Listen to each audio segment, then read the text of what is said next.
Yeah,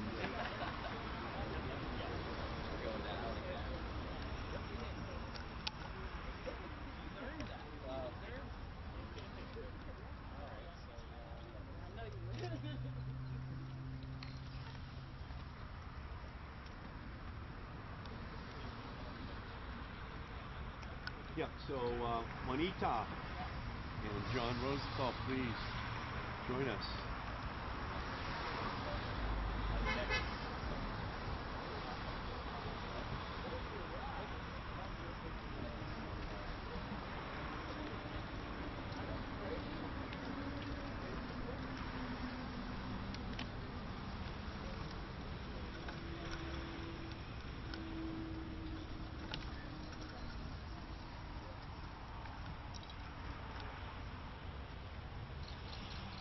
Hello, everyone, and thank you for coming today. I'm pleased to be joined by elected officials at the city and state level. Springfield City Council President Jesse Letterman, State Representative Brian Ash, as well as Springfield Councilor Tracy Whitfield, and we're also joined by Senator Warren's staff here today, and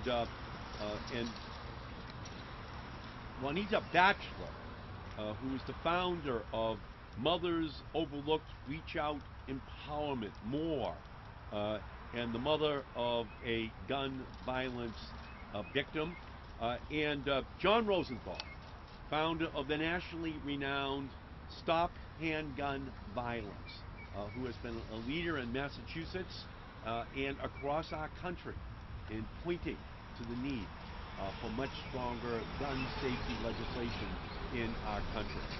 Today is National Gun Safety Awareness Day, and we are standing in the shadow of Smith & Wesson, a company that manufactures, markets, sells, and profits from the semi-automatic assault weapons that kill Americans in alarming and horrifying numbers. You might have heard of Smith & Wesson before. That's because AR-15 style assault weapons made by Smith & Wesson were used in mass shootings in Parkland, Florida, in Aurora, Colorado, in San Bernardino, California, shootings that collectively killed 45 people. Semi-automatic weapons are weapons of mass destruction, designed for the battlefield. Yet Smith & Wesson and other manufacturers, including Savage Arms of Westfield and Car Arms of Worcester, continue to flood our streets with them. And the consequences are devastating, as we've witnessed most recently in Buffalo, New York, Uvalde, Texas, Tulsa, Oklahoma, where the shooters fired AR-15 style assault rifles and took another 35 lives. The death count is mounting. It is past time for action. On this National Gun Violence Awareness Day, Americans across our country are sadly, tragically, and constantly reminded of the toll that these weapons are taking on our communities. But we don't need the reminder, because it has never slipped out of our minds once over the past several weeks, as more and more mass shooters murder more and more Americans with these assault weapons in hand. We stand here today because our hearts are broken, and we grieve for the victims and for their families. Every day, more than 110 Americans are killed with guns, and more than 200 are shot and wounded. The gun homicide rate in the United States is 25 times higher than that of any other developed nation. No other nation in the world experiences this level of gun violence, and its effect extends far beyond the casualties. Gun violence shapes the lives of millions of Americans who witness it, know a victim, or live in fear of the next shooting. We have to say it loud. We have to say it clear. Enough is enough. Americans shouldn't have to live like this, and Americans shouldn't have to die like this. We must stop gun violence now. Congress has a moral responsibility to the victims of gun violence, to their families, to their friends, to their communities, to all of us, to pass gun safety legislation now. My colleagues, Chris Murphy, and others are negotiating right now. But Republicans have historically not been willing to actually effectively pass gun safety legislation.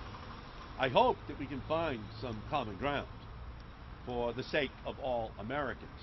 But if Republicans refuse to take even a modest step towards ending these senseless deaths and are complacent with the status quo, then they are complicit in violence and suffering for these families around our country.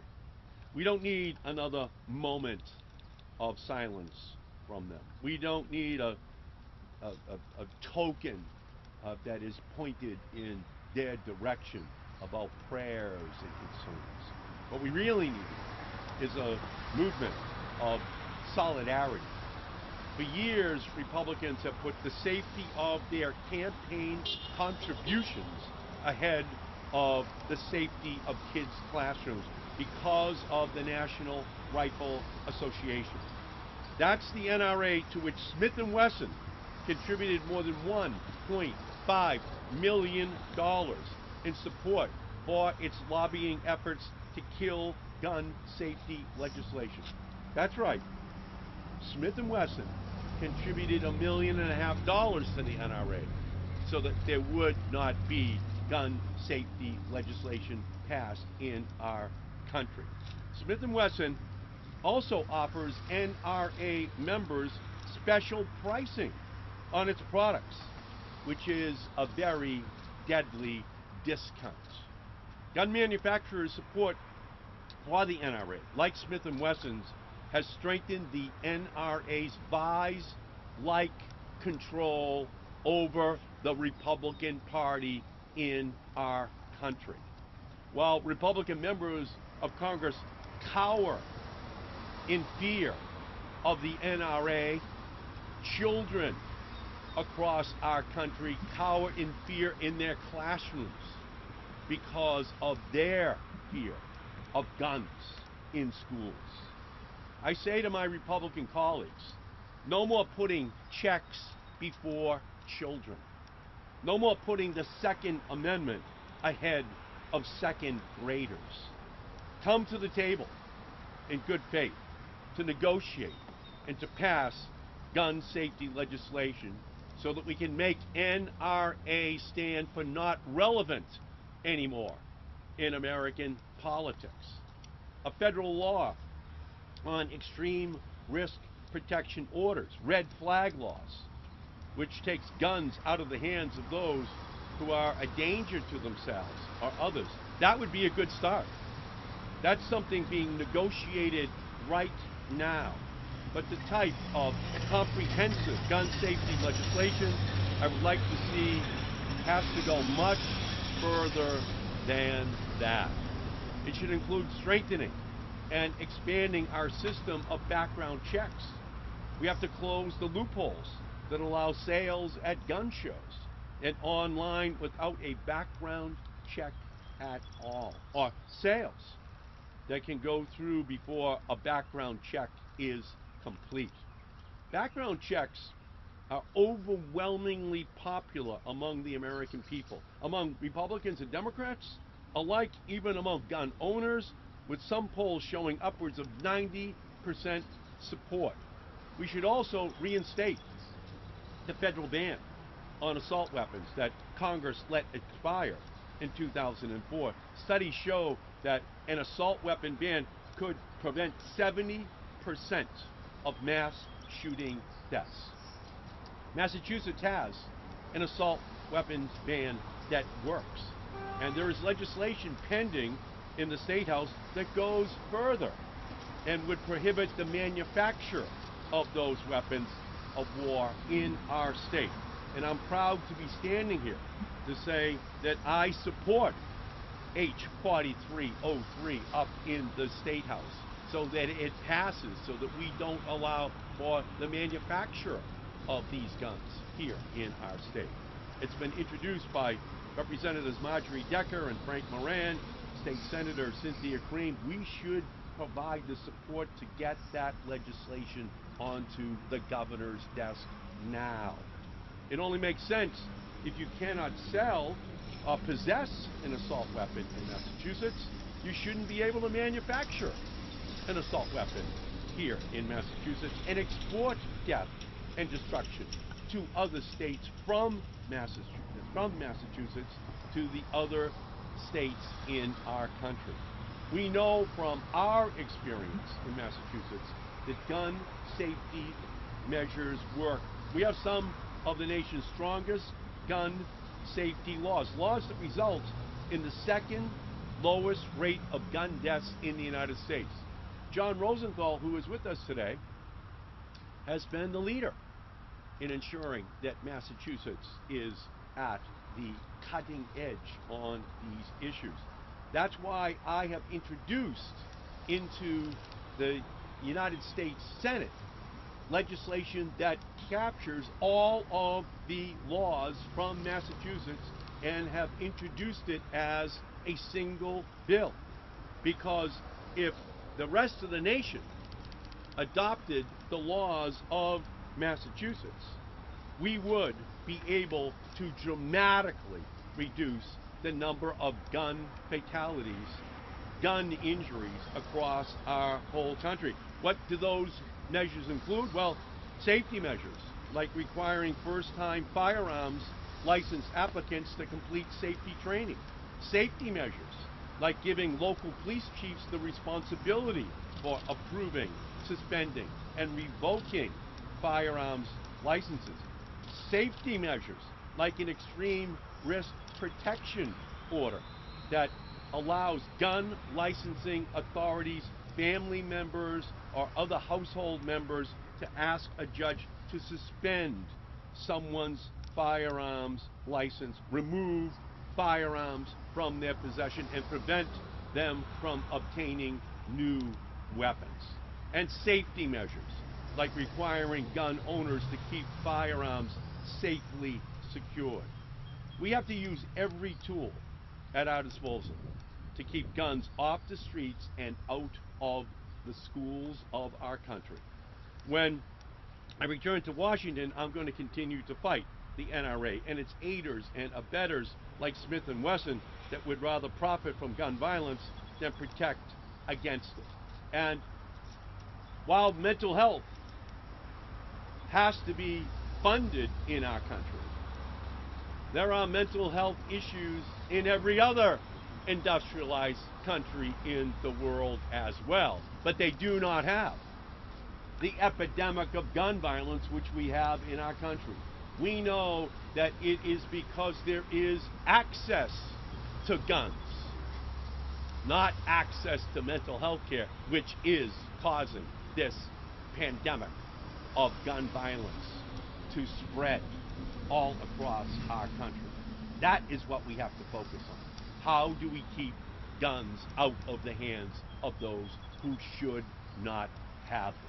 So that's why we're here today on this special day in order to commemorate the need to pay attention to this issue, and then simultaneously to ensure that we have the remedies that we put in place.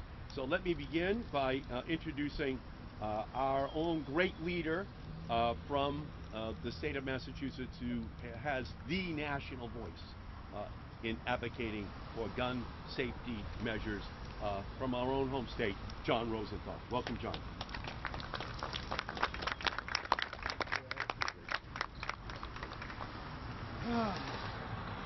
There is no member of Congress who has been more vigilant since we started this effort in Massachusetts in promoting what we're doing in Massachusetts and trying to replicate what we're doing in Massachusetts than Ed Markey. He's one of my heroes on a lot of issues, and including gun violence prevention. You know, we're here at Memorial Field. Smith & Wesson's in the background. The late Michael Kennedy and I, one of President Kennedy's nephews and Bobby Kennedy's son, built a billboard on the Mass Pike in 1994. I'm a gun owner and a business person. Michael was a business person and a victim. Since 1994, over 1 million Americans have died from firearms in this country. If you go back to 1975, that's 1.5 million Americans killed by guns in America. That is more Americans than than all U.S. servicemen and women killed in all foreign wars combined. And you know what else? I will venture to guess that 1.5 million Americans killed by guns in this country is not only more than all U.S. servicemen and women killed in all foreign wars combined with weapons of war like Smith & Wesson makes, but it's probably more people than were killed by the 2 atomic bombs dropped on Nagasaki and Hiroshima.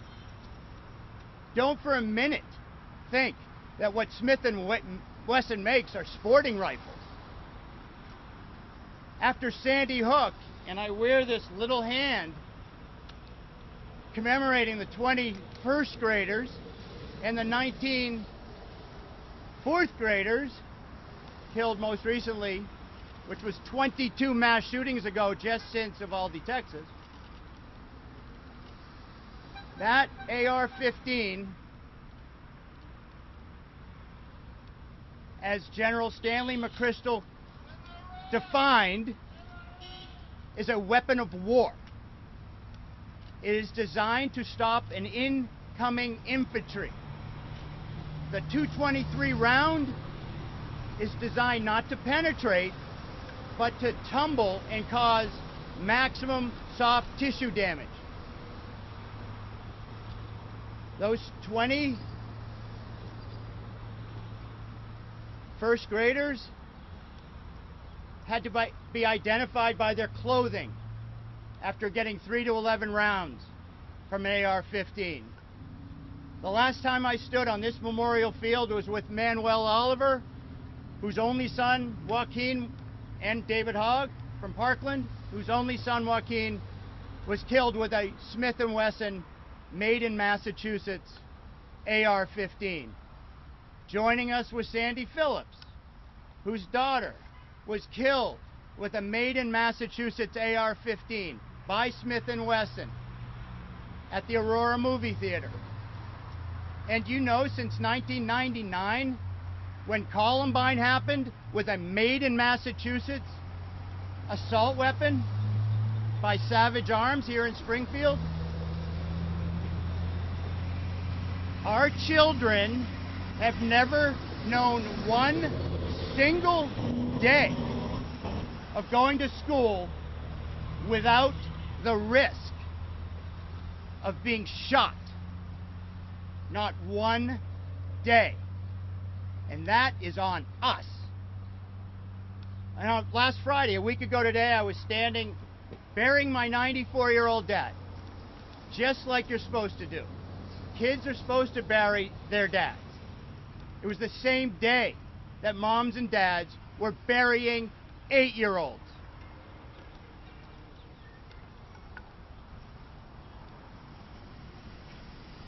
Burying a member of the greatest generation who served in World War II, and as a result of what will likely be known as the worst generation, who didn't care enough to make it safe for their own kids to go to school, unless we change this. And I will tell you that since 1994, here in Massachusetts, we have treated guns like cars. They're both inherently dangerous products. You need safety training. You need safe storage. You need renewable licensing. And guess what?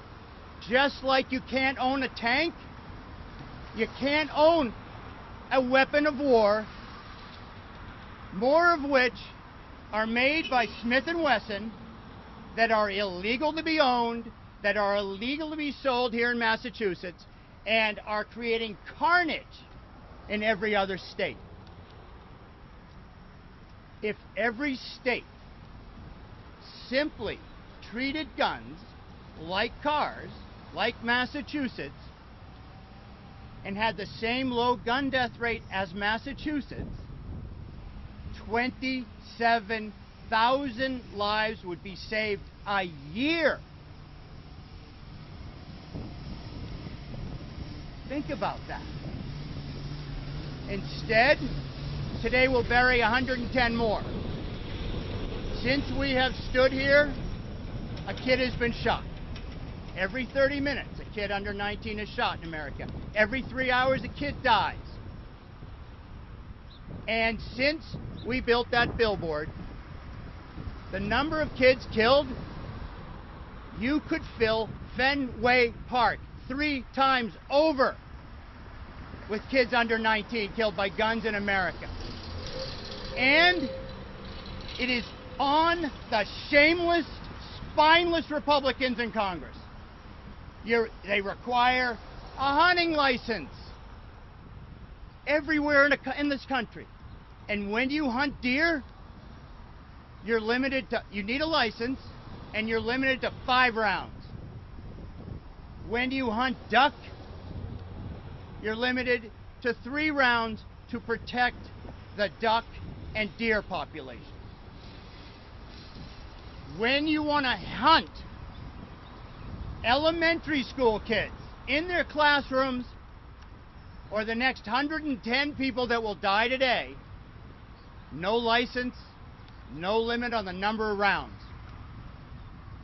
After every mass shooting, we hear it's mental illness. As Ed said, every country has mentally ill people. No other country arms them without background checks and detection by law enforcement. We always hear you can't do it because of the Second Amendment. Scalia was clear on the Second Amendment. You can't ban guns in the common use of the time of the founders, and he said, I don't mean assault weapons. They didn't exist. And then you hear gun laws won't work. You are in the gun violence capital of America here in Massachusetts because of our gun laws. And every single state with tough gun laws has low gun death rates. But it is not as a result of the new Smith & Wesson. The old Smith & Wesson in '94, who I met with, the president of Smith & Wesson said, we made a smart gun. We made a child-proof gun in 1904. And I brought him to the White House, and he agreed to put money into smart gun technologies, like your automobiles.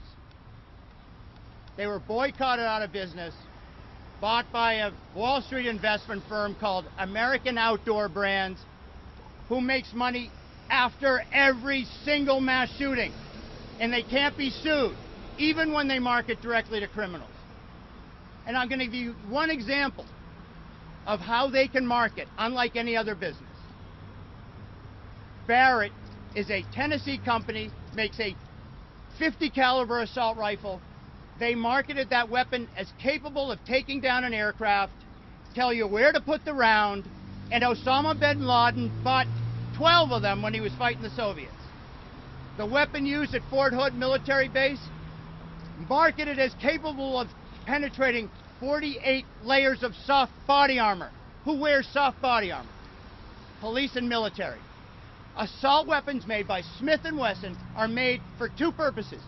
Kill as many people as possible without reloading, and kill police who carry 13 to 17 rounds.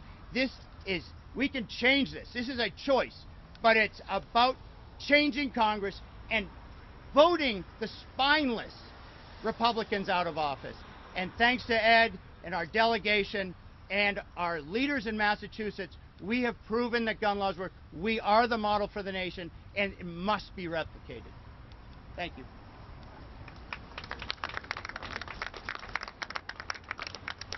Wow. You're so powerful, such a great leader.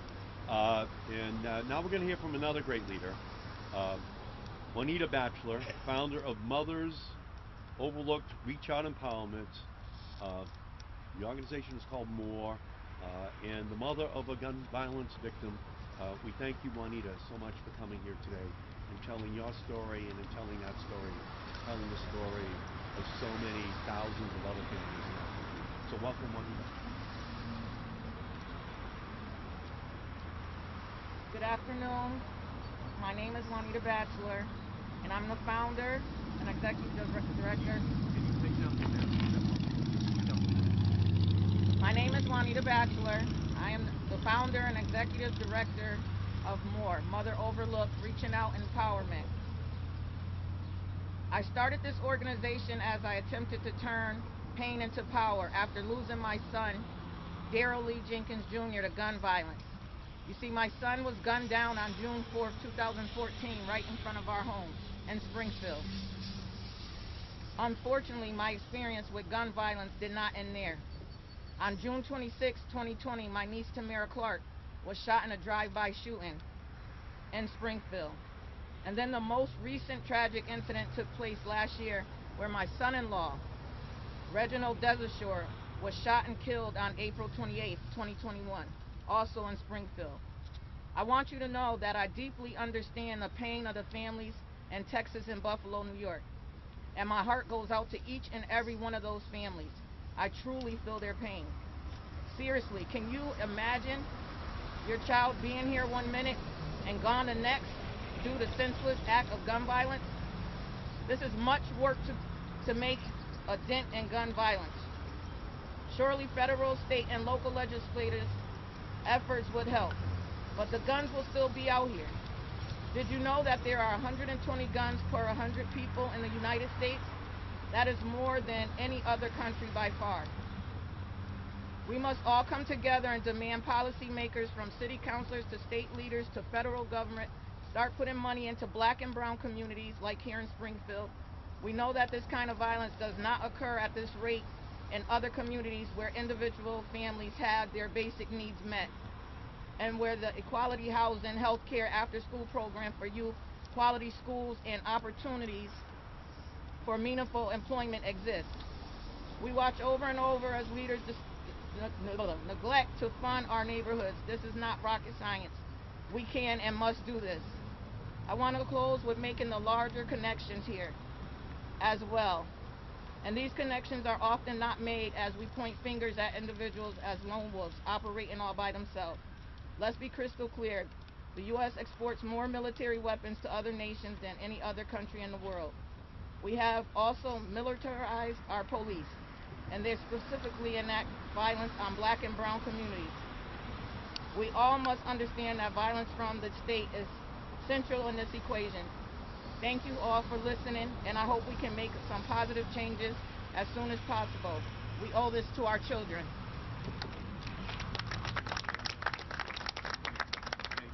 Thank you so much.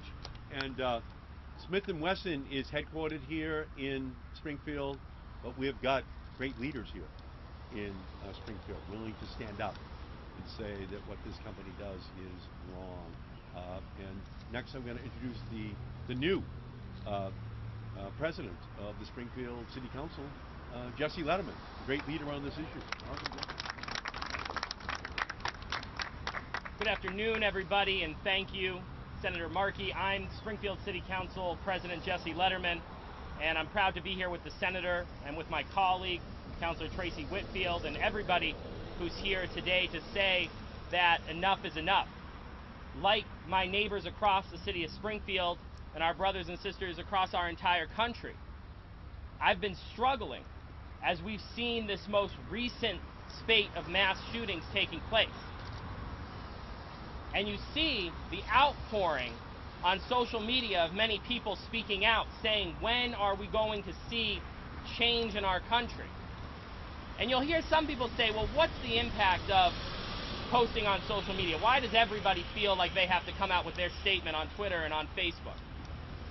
Well, the truth is, I have a belief that every resident, from the city of Springfield to the Commonwealth to our country, you can see, feels a true societal responsibility to act in the wake of these acts of terrorism and violence. And for many people in their everyday lives, they're limited in how they can act. Posting on social media, voting in local, state, and federal elections are ways that they can act. But as leaders locally, as leaders at the state level and leaders at the federal level, we also have an opportunity to act. And you know who else has a societal responsibility and opportunity to act? Our industry leaders.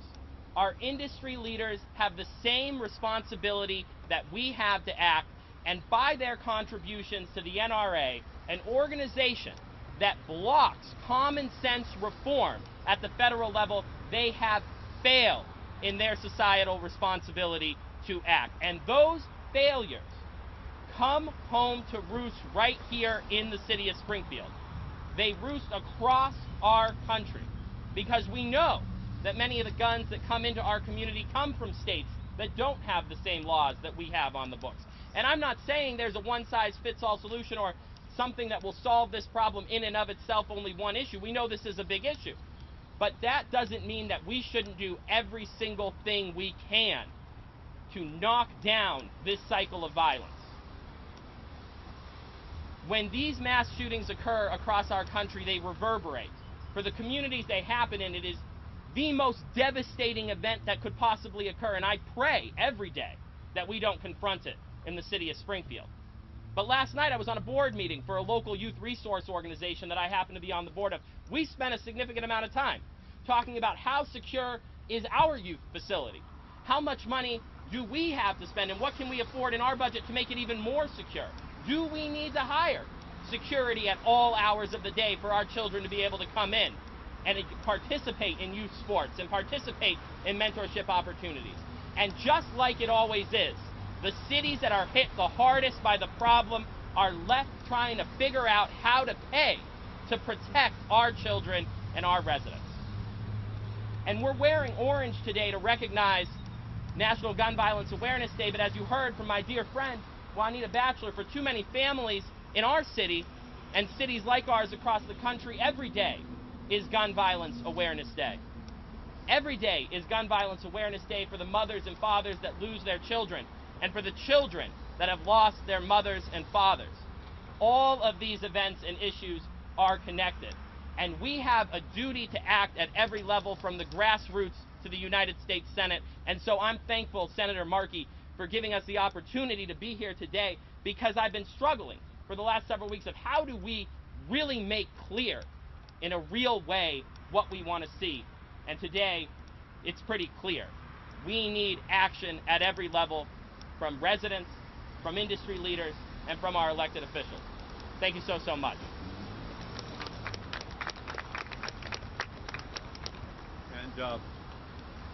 And we need leadership up in the State House, and we have that.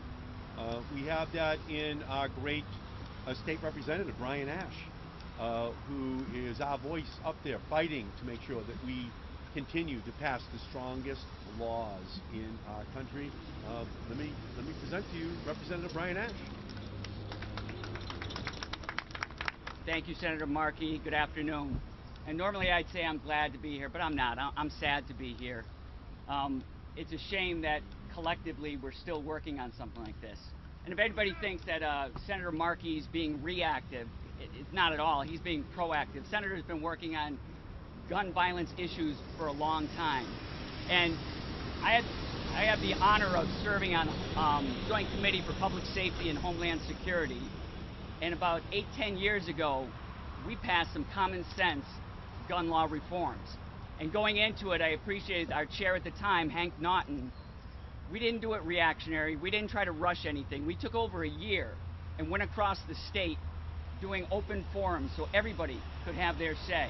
We had one at Stick. There was almost 500 people there, many of them from Smith and Wesson, because we wanted to hear from everybody. It wasn't a one-sided debate. We wanted to hear from people that had concerns on both sides. And at the end of it, I believe what we did is made legislation that makes people's lives safer. No law is going to protect everybody. No law is going to prevent everyone from doing harm to someone, but it's about prevention. And for those who think it's an impingement on their civil rights or on their Second Amendment right, I'm more concerned about the rights of parents sending their children to school, the children going in there feeling safe. And when you look around, we change things. We adapt as a society. We look at our speed limits on the highway. They've changed because they know speed kills, so they brought them down to a safer thing. Does it correct everything? No, but it prevents more accidents. When you go on an airplane, the cockpits weren't locked before. Now they're secured.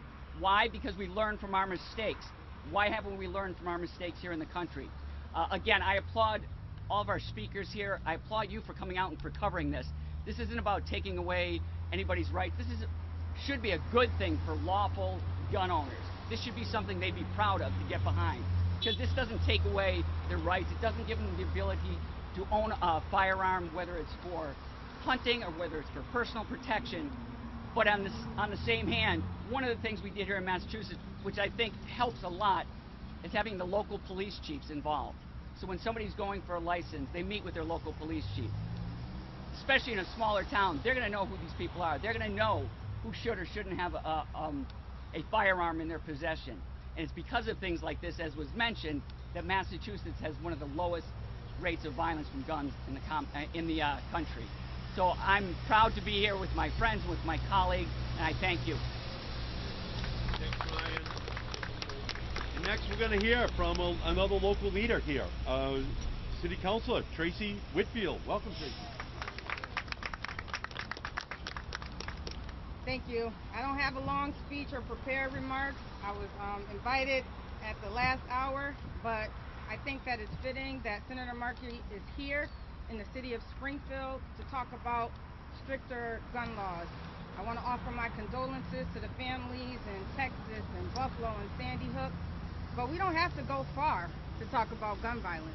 We can talk about gun violence right here in the city of Springfield. Weekly, there is a death in the city of Springfield of my friends' children. Weekly, I get phone calls on how can we help, what can we do to prevent the senseless loss of lives of young men and women that's probably mainly under their 30s in the city of Springfield.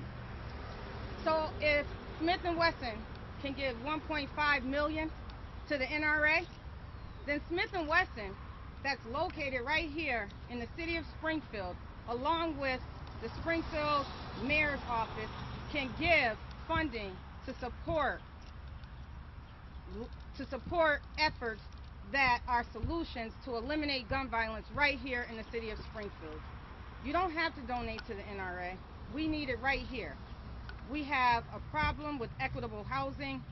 We have a problem with equitable job opportunities.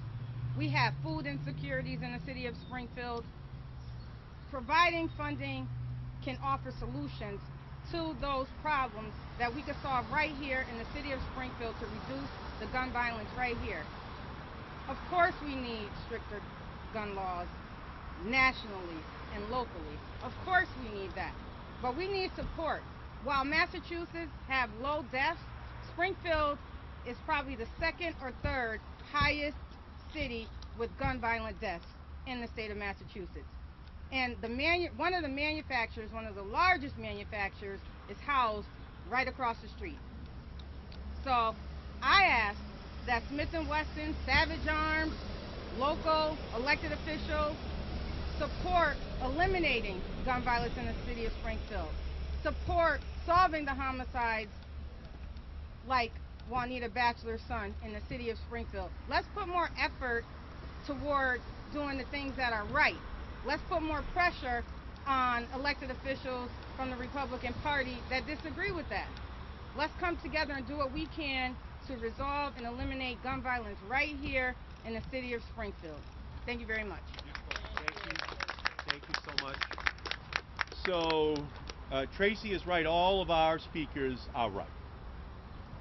The Republican Party is a wholly owned subsidiary of the National Rifle Association. They have been for a generation. They've made it very, very difficult to pass new laws which enhance the safety of Americans. In 1994, we were successful in passing a ban on assault weapons being sold in the United States. But the way the NRA worked is that that ban expired after only 10 years. But another thing happened in 1994. I was successful in having a law created that kept out up to 2022 15 million Chinese assault weapons that cost only the price of a pair of sneakers from being on the streets of our country. That ban on the importation of Chinese assault weapons has not expired. But companies like Smith & Wesson continue to manufacture them here and sell them here on the streets of our country. We need a ban on assault weapons in our country. We need a ban on high-capacity magazines. We have a ban that has to be put in place that you have to be at least 21 years old in order to purchase a weapon. And we need to repeal the law which provides immunity to Smith & Wesson, immunity to these gun manufacturers from being sued by Americans if their family members have been harmed by the consumer product which they make, which are guns. Americans can sue the tobacco industry. Americans can sue the auto industry if a family member is injured. But there's one consumer product that has been given immunity, and that is the gun industry in our country. That must be repealed. They must be made accountable. So we're at a moment of historic political reckoning. The gun industry in our country must be made accountable. We must pass legislation in the United States Senate and House of Representatives. We must put every Republican on record so that the American voters know who voted yes for safety and who voted no in order to protect the NRA. That is our moment of political reckoning. Gun safety has to be on the ballot in every congressional district, in every state in 2022. It's led by Massachusetts. We have the strongest laws, and we're still not satisfied. And as John said, if the rest of the country adopted our laws, we could cut gun safety, gun fatalities, gun injuries in half, because we know they work while still not denying anyone the right to buy a gun. What's our key provision? If you want to buy a gun in Massachusetts, you have to go into the police chief in Springfield or any one of the other 351 cities and towns and be interviewed to see whether or not you qualify. That's a red flag. Those are the people who know you best, the police in your community, because they don't want to have to arrive at a home at 2 a.m. in the morning where there is trouble when they knew that they could have prevented that individual from having a gun. So this is an alignment of citizens and police to ensure that we have the protections against the wrong people having guns in our society. So we thank all of you for coming here today. This is a matter of urgent historic necessity. Otherwise, we are going to see a continuation day after day, week after week, of this carnage on the streets of our country, which is avoidable. So let me stop there and answer any questions which you may have about anything. Question? Yes, sir. As you know, Can you just speak up just a little? Smith & Wesson, as you've heard, is planning on leaving Massachusetts. They say politicians have made it now very easy to fund them for their product. What do you see as the impact of them leaving and the impact on the people who work there? Well, the impact is going to be that Massachusetts is the leader in saying that we do not want to see the manufacture of assault weapons in our state exported to the rest of the country, even as they're banned here in the state of Massachusetts. And we will then work in order to make sure that we find a new company to come into this incredible space to produce things that actually benefit our society. And we will work in a partnership with the city and the state in order to accomplish that goal. And John, why don't you say a few words on that? Smith & Wesson, after we filed the bill to ban the manufacture of assault weapons that are currently already banned in Massachusetts from ownership and sale, Smith & Wesson announced they're leaving Springfield. What they didn't announce is they have been leaving Springfield for 3 or 4 years. And then what they also didn't say is there are 2,000 people working here and only 500 are moving to Tennessee. And they have been moving to Tennessee for 3 to 4 years because of the cost of living in Tennessee, the wages are lower in Tennessee, and they're lying. And by the way, the 500 people who they said would be leaving, other local manufacturing businesses right around here, ask them to come for a job interview because they need them here if they don't want to leave. And besides which, it is not only immoral to make weapons of war that aren't even allowed here to be made here, how on God's earth can the owners of Smith & Wesson live here in the safest state in the nation, and their children are safer in schools, they're safer in movie theaters, they're safer in malls, they're safer because of the gun laws that they, Smith & Wesson, fund to try and undermine? That doesn't cut it. And Smith & Wesson has lied for years about it. And they could easily make personalized guns that only cops and only, the individual owner could fire. And then that would create real jobs. So, John is right, and I will also say this, that we can do something. After an entire generation, I was successful in adding $50 million to the federal budget over the last 2 years so the Centers for Disease Control can do the study of the causes of gun violence in our society, why we are so different from the rest of the world. And that funding is right now at the CDC. So we can pass legislation, but we're going to have to do it in a context of political accountability for Republicans, so that they know that it's not just the NRA to whom they're accountable, but to the voters in our country. Are there any other questions that people may have? Yes, sir. Jesse talked about it a little bit. What's your message to the average person out there who's saying, why is something going to change now? What can I do about it? And this division on the opposite side of the aisle, how am I supposed to not throw my hands up and assume that nothing's going to change? I don't think this is just a moment. I think this is now a movement all across our country.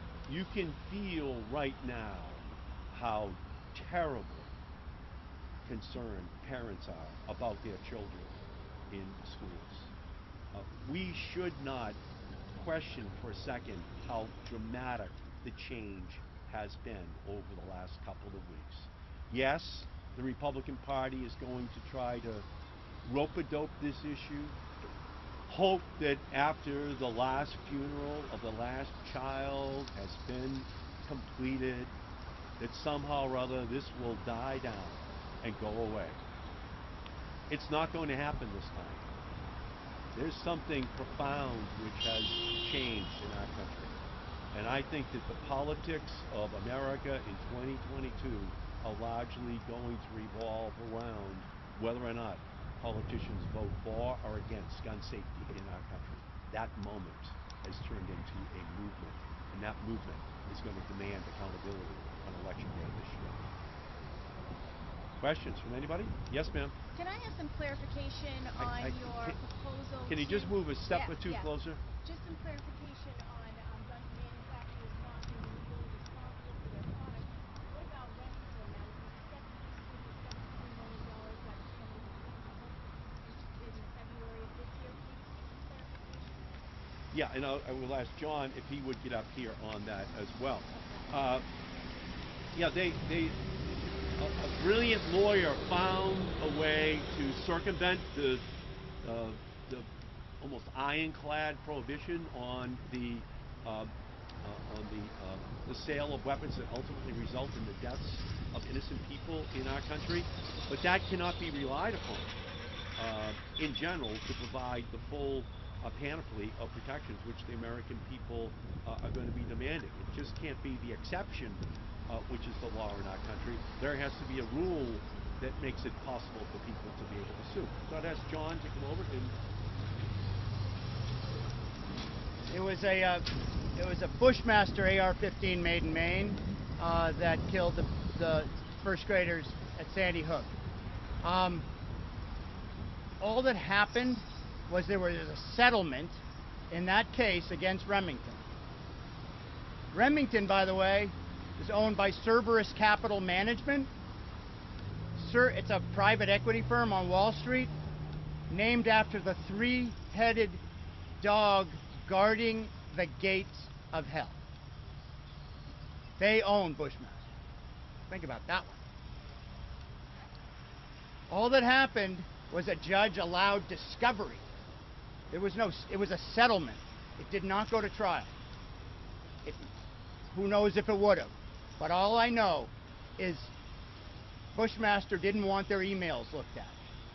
They didn't want their marketing brochures looked at. They didn't want it made public just how egregious they are marketing their weapons directly to both criminals, domestic and international terrorists, and young men. They marketed their weapon as giving you back your manhood. That's why Remington, Bushmaster, Cerberus settled, because they did not want the family in a courtroom showing a jury what 20 first graders look like after getting 3 to 11 rounds and are indistinguishable looking because they've been killed with military weapons. It was worth tens of millions. It probably would have been worth hundreds of millions for Remington to not have the public and the jury see pictures like that. Are there any other questions people may have? Thank you all so much for coming out. We appreciate it. Very important day. Thank you.